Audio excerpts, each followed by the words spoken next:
Hey everyone, it's me again. Grab a drink, turn off the lights, and buckle up because this is the story that still keeps me up at night, even months later. My name is Victoria. I'm 36 years old now. And for the last 20 years of my life, I was the family bank. Let me take you back to where it all began.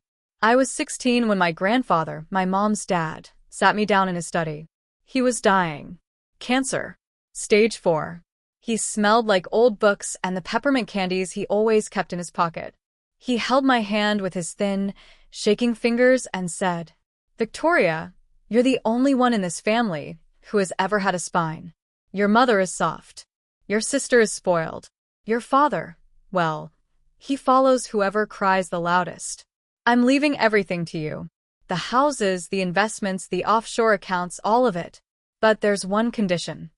I remember leaning forward, tears already in my eyes. He whispered, "You cannot tell a single soul until both I and your grandmother are gone. Not your parents. Not your sister. Nobody. Because the second they know, they will try to take it from you. Promise, Victoria." I promised. 3 weeks later, he was gone. The official will that was read in the lawyer's office a week after the funeral was convenient. It left everything to my grandmother for her lifetime, then equally to her daughter and granddaughters. That was the public will. But the real one, the one my grandfather had his private attorney draft, was locked in a vault with instructions that it would only be revealed after my grandmother passed. I kept that secret for 19 years. 19 years of watching my parents treat me like a second-class citizen while pouring everything into my younger sister, Isabella. Isabella, the golden child, the one who could do no wrong. She got the brand new car at 16. I worked 3 jobs to buy a 1998 Honda Civic with 180,000 miles. She got full-ride college paid by our parents. I took out $140,000 in student loans. She got a $60,000 wedding. I got told, "You're too independent for a big wedding anyway." Every holiday, every birthday, every milestone, Isabella was the star. I was the reliable one, the strong one, the one they called when they needed money. And I gave it. Every single time. Because I had it. Because my grandfather's money had been growing quietly in trusts and investments I never touched.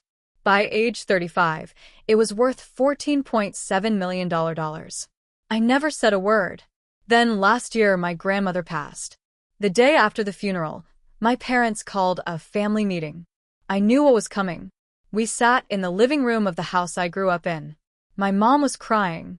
My dad looked exhausted. Isabella was sitting there with her perfect blowout and $3,000 handbag, looking bored. My mom started, "Victoria, sweetheart, we need to talk about Grandma's estate." I stayed silent. Dad cleared his throat. "The will says everything is to be divided equally between you and Isabella. But Isabella and Marcus are really struggling right now. The kids need braces, private school. They want to buy a bigger house. You're doing so well on your own. You don't have kids. You're responsible with money."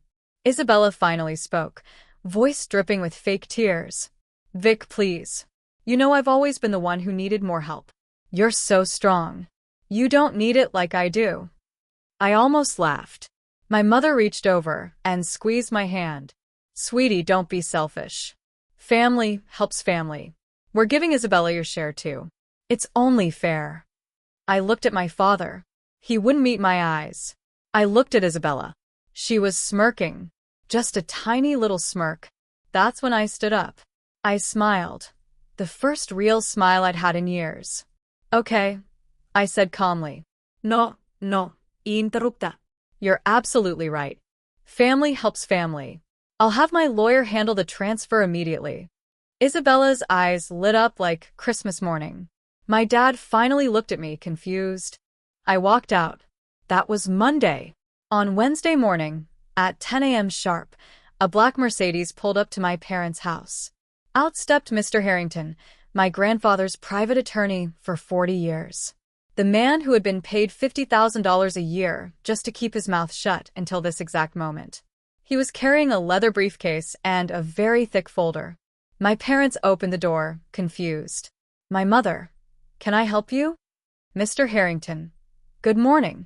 I'm here on behalf of Miss Victoria Elaine Thompson regarding the estate of Mr. Robert James Whittaker. My father went pale. They let him in. Isabella was there too, already spending money in her head. Mr. Harrington sat down at the dining table and opened the briefcase.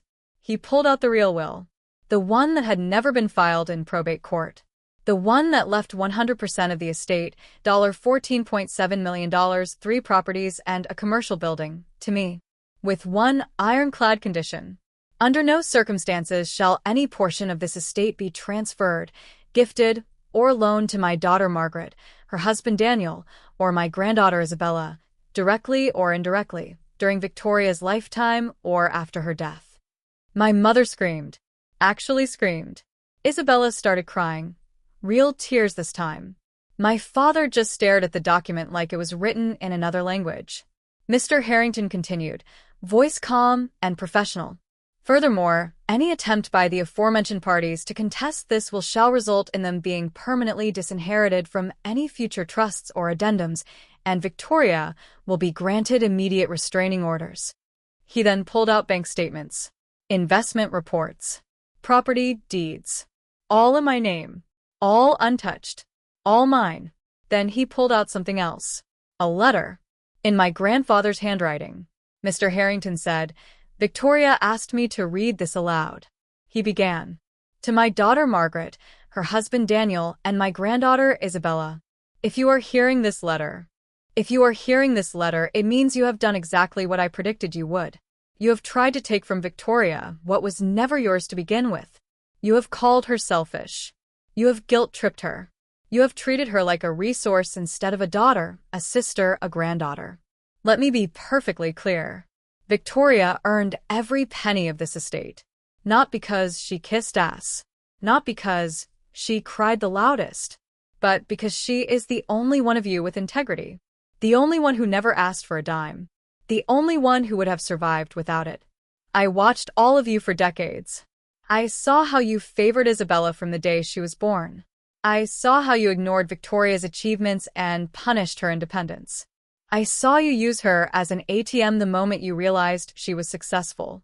And I decided, long ago, that not a single cent of my blood, sweat, and sacrifices would go to any of you. You do not deserve it.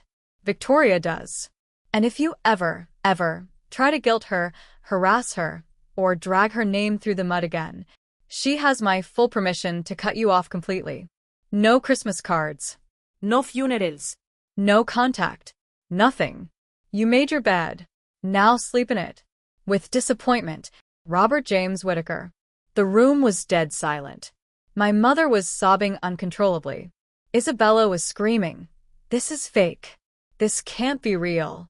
My father just kept saying, he knew, he always knew. Mr. Harrington closed the briefcase. Miss Thompson has instructed me to inform you that all future communication will go through my office. Any attempts to contact her directly will be considered harassment. He stood up, smoothed his suit, and walked out. That was 6 months ago. I have not spoken to any of them since. Not one word. My mother has left 127 voicemails. Isabella has sent 89 text messages ranging from apologies to threats to calling me every name under the sun. My father sent one single text. I'm sorry.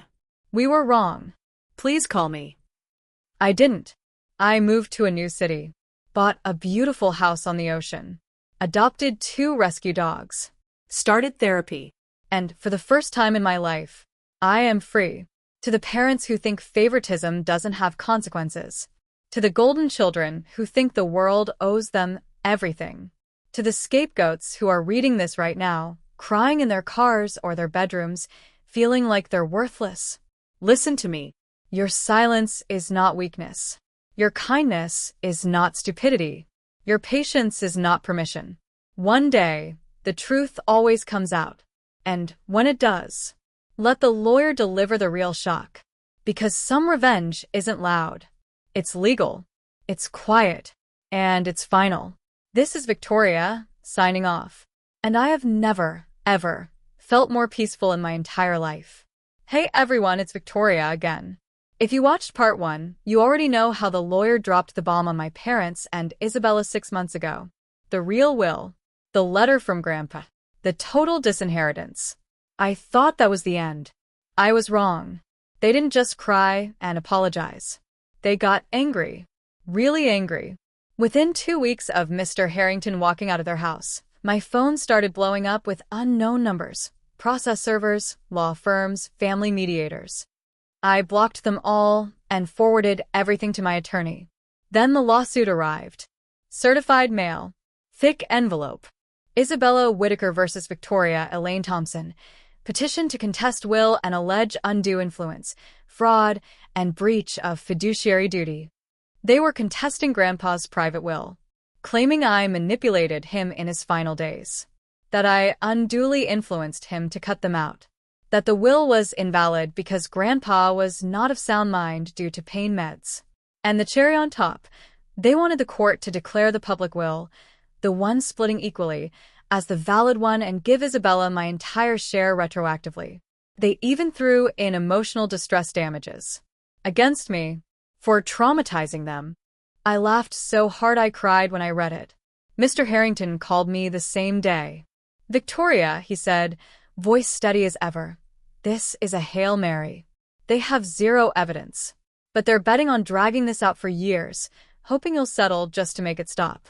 They're also leaking bits to family group chats and mutual friends, painting you as the cold, greedy sister who stole their future." I asked the only question that mattered. Can they win? He paused. No. Not legally, but emotionally? They'll try to bleed you dry with legal fees, public shame, and guilt trips. Your grandfather built in protections for exactly this scenario.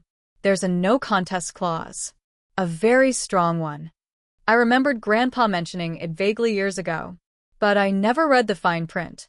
Mr. Harrington emailed me the full document that night. Clause 14, in terrorem, no contest provision. If any beneficiary, heir, or interested party shall directly or indirectly contest this will or any provision thereof, or institute or prosecute any proceeding of any kind to set aside, invalidate, or nullify this will, then such person shall forfeit any interest in my estate and shall be treated as if they had predeceased me, receiving nothing whatsoever. This forfeiture shall be absolute and irrevocable, and shall extend to any spouse, descendants, or assigns claiming through them. And then the killer line. In the event of a frivolous or bad faith contest, the court is expressly authorized to award all legal fees, costs, and punitive sanctions against the contesting party, payable personally and not from estate funds. Grandpa didn't just disinherit them. He booby-trapped the will against exactly this kind of tantrum. We filed our response, motion to dismiss plus counterclaim for sanctions. The case got assigned to Judge Eleanor Ramirez, known in probate circles as the Iron Lady. She doesn't suffer fools or entitled relatives. First hearing, status conference, 3 months after filing. Courtroom was packed. Not just lawyers, extended family showed up. Aunts, uncles, cousins who hadn't spoken to me in years, but suddenly wanted justice for poor Isabella. My parents sat in the gallery, looking older than I'd ever seen them. Mom clutching tissues. Dad staring at his shoes. Isabella sat at the petitioner's table in a designer suit, hair perfect, looking like she was auditioning for a soap opera. Her lawyer, some flashy downtown attorney named Bradley Voss, was smirking like he'd already won. Judge Ramirez entered. Everyone stood. She didn't waste time. Counsel, this is a will contest alleging undue influence and lack of capacity. Petitioner, present your prima facie case. And keep it brief. I've read the filings. Voss stood up, all confidence. Your Honor, my client Isabella Whitaker was shockingly excluded from her grandfather's true wishes. The so-called private will was drafted when Mr. Whitaker was in extreme pain, heavily medicated. We have affidavits from family members stating he was confused, forgetful, and easily swayed by the respondent, Victoria Thompson, who visited him alone multiple times in his final weeks. He gestured dramatically toward me. The respondent had motive, opportunity, and means to exert undue influence. She stood to gain millions. We ask the court to invalidate the private will and probate the earlier, public version. Judge Ramirez raised an eyebrow. Affidavits from family members who stand to benefit if the will is overturned? Voss hesitated. Well, yes, but... Continue. Voss tried to pivot to emotional blackmail stories, how I was always distant, how Isabella was the real granddaughter, how I never called. It was pathetic. Then it was our turn. Mr. Harrington stood. Calm. Precise. Devastating. Your Honor, the petitioner has presented no medical records, no doctor testimony, no contemporaneous evidence of incapacity. Merely self-serving family affidavits. Mr. Whitaker's private will was drafted by me personally in 2005, 6 years before his diagnosis, when he was of completely sound mind. We have video testimony from that day, under oath, where he explains his reasoning clearly. Furthermore, medical records from his final months show no cognitive impairment beyond expected fatigue. His oncologist will testify to that. As to undue influence, the respondent never asked for anything, never borrowed, never hinted. She kept the existence of the will secret for 19 years, even while her family treated her as an afterthought. The petitioner, however, has a documented history of financial demands on the decedent, requests for cars, down payments, bailouts, none of which were granted after he changed the will. Voss objected. Relevance. Judge. Overruled. Go on. Mr. Harrington smiled thinly. Most importantly, Your Honor, the will contains a clear no-contest clause. The petitioner was served with a copy of the will 6 months ago and advised of the clause. By filing this action, they have triggered forfeiture. We move for summary judgment dismissing the petition with prejudice, enforcement of the interim clause and sanctions, including attorney fees and costs, against the petitioner and her counsel for bad faith litigation. The courtroom went dead silent. Isabella's face turned white. Voss stammered. Your Honor, the clause is unconscionable, it's coercive. Judge Ramirez leaned forward. Mr. Voss, your client is an adult. She was advised by counsel. She chose to file anyway. If the clause is valid, and every indication is that it is, she has forfeited any claim. I will take the motion under advisement, but I am inclined to grant it. We'll reconvene in 30 days for ruling. Until then, Ms. Whitaker. Isabella looked up, eyes wide. Judge, I strongly suggest you reconsider your position. Dragging this family through court won't end well for you. Isabella burst into tears. Real ones this time. Not the crocodile kind. The next 30 days were hell. My mother called every day, blocked numbers, new numbers, voicemails begging me to drop it for the family. Isabella posted vague Facebook rants about greed tearing families apart, and some people forgetting blood is thicker than water. Cousins messaged me calling me heartless. I didn't respond to any of it. Then came the ruling day. Courtroom even more packed. Judge Ramirez didn't mince words. This court has reviewed the pleadings, the will, the medical records, the video testimony, and the arguments. The allegations of undue influence and incapacity are wholly unsupported by credible evidence. The 2005 will is valid. The no contest clause is clear, unambiguous, and enforceable under state law. By filing this contest in bad faith, after being expressly warned, petitioner Isabella Whitaker has triggered forfeiture. She is disinherited entirely from any interest in the estate. Furthermore, the court awards sanctions. Petitioner and her counsel are jointly and severally liable for respondent's attorney fees and costs in the amount of $187,450. This matter is dismissed with prejudice. Court is adjourned. Isabella screamed. Actually screamed. No. This can't. You can't do this. Bailiff had to escort her out as she sobbed and yelled. She stole everything. She ruined us. My parents didn't move. Just sat there, broken. Afterward, in the hallway, my mom tried to approach me. Victoria, please, we're losing the house. Isabella's marriage is falling apart. The kids. I looked at her. For the first time in my life, I felt nothing. Not anger. Not pity. Nothing. I said one sentence. You made your choice 20 years ago. Now live with it. I walked away. That was 4 months ago. Isabella declared bankruptcy last month. Her lawyer fees alone crushed her. Her husband filed for divorce. She lost the big house they were planning with my money. My parents sold their home to pay down debts. They live in a small apartment now. I hear they barely speak to Isabella anymore. Me? I'm good. Really good. I donated a portion to Grandpa's favorite cancer charity in his name. Started a scholarship for kids who have to work through college like I did. I still have the dogs, the ocean view, the peace. And every once in a while, when the phone rings with an unknown number, I smile. Because some lessons have to be learned the hard way. To anyone still in the fog, the scapegoat, the reliable one, the strong sibling. You don't owe them your future. You don't owe them forgiveness. You don't owe them anything. Protect your peace. Protect your boundaries.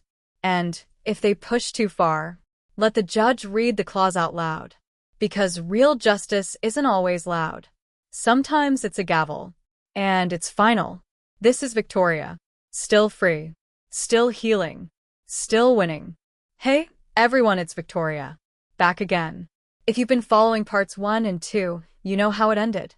Grandpa's ironclad will. The courtroom smackdown. Isabella forfeiting everything. $187,000 in sanctions hanging over her head. My parents selling their house. Me finally breathing free by the ocean with my dogs and zero contact. That was almost 3 years ago now. I turned 39 last month. Life is quiet. In the best way. I built a small consulting business from home, financial planning for people who've been through family trauma. Ironic, right? But it helps. I help others spot the red flags I missed for decades. Therapy twice a month. Yoga on the beach at sunrise. 2 rescue dogs who think the world revolves around belly rubs. No drama. No guilt trips. No family helps family lectures. Until 6 weeks ago. It started with a letter. Not an email. Not a text. A real, handwritten letter. Postmarked from my parents' new apartment address. I almost threw it away unopened. But curiosity won. Inside, 2 pages from my mom. Shaky handwriting. Tears smudged the ink in places. Victoria, my sweet girl, I know you have no reason to read this. I know we failed you in every way possible. We chose the easy path, favoring the child who cried loudest, who needed saving every week. We told ourselves it was love. It wasn't. It was laziness. Fear. Weakness. Your father and I are not well. Health issues. Money gone. We barely make rent. Isabella, she's worse off than us. Divorce finalized. Kids with her ex mostly now.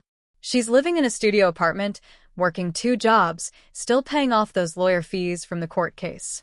We don't ask for money. Not anymore. We know we don't deserve it. But Isabella is coming to see you. She's driving up this weekend. She wants to apologize.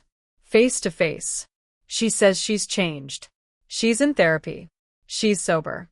She just wants 5 minutes to say she's sorry. Please, Victoria. If not for her, for me. One last time. Let her speak. Then, if you never want to see us again, we'll accept it. With all the regret in the world. Mom. I read it twice. Felt nothing at first. Then a tiny flicker of old anger. Then peace again. I didn't respond. Saturday morning. 10:17 a.m. Doorbell rings. I check the camera. Isabella. Alone.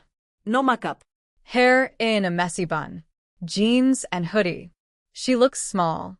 Tired. Human. I open the door. Not because I forgave.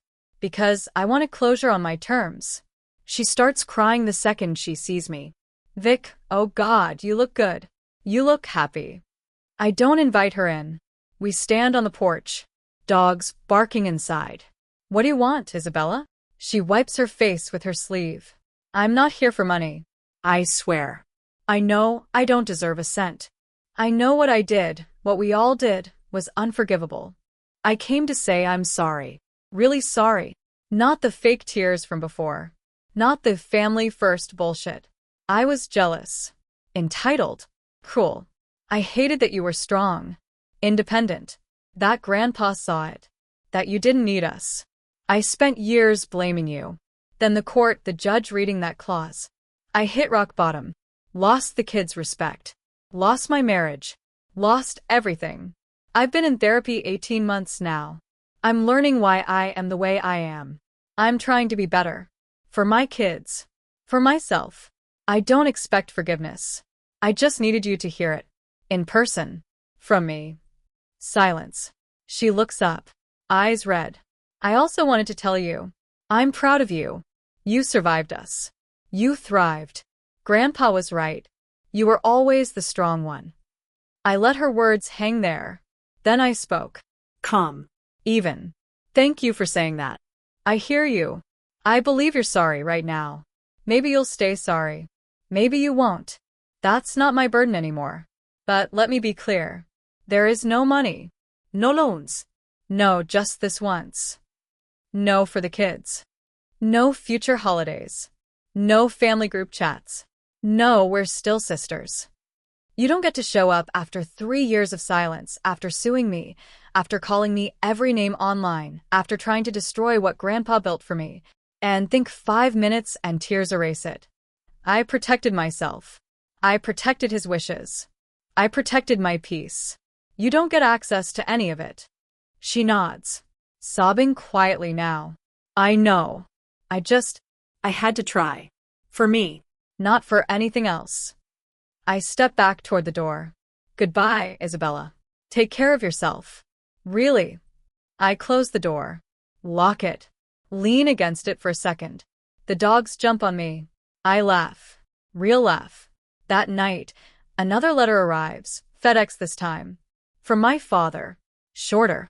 1 page. Victoria. Your mother told me what happened today. She cried all evening. I won't beg. I won't guilt. I just want you to know. I was wrong. Every day. Every year. I chose peace in the house over justice for you. I let your sister bully you because it was easier. I let your mother cry because it hurt less than standing up. I'm proud of the woman you became. Despite us. Because of you. If you ever want to talk, even once, I'll be here. No expectations. If not, I understand. And I'm sorry. Love. Dad. I read it, folded it, put it in a drawer with Mom's letter. Haven't opened it since. 2 weeks later, Isabella texted once, from a new number. Thank you for listening. I won't contact you again. I hope your life stays beautiful. I blocked it. No anger. No sadness. Just done. To anyone still carrying the weight of a family that never chose you. You don't owe them redemption arcs. You don't owe them closure. You don't owe them a seat at your table. Sometimes the kindest thing you can do for them and for you is close the door gently and never open it again. I light a candle for Grandpa every Sunday. I tell him thank you for seeing me, for protecting me, for giving me the tools to walk away. And every sunrise on this beach, with salt air and dog paws in the sand, I feel him smiling. This is Victoria. Still free. Still healing. Still choosing myself. And for the first time, I don't look back.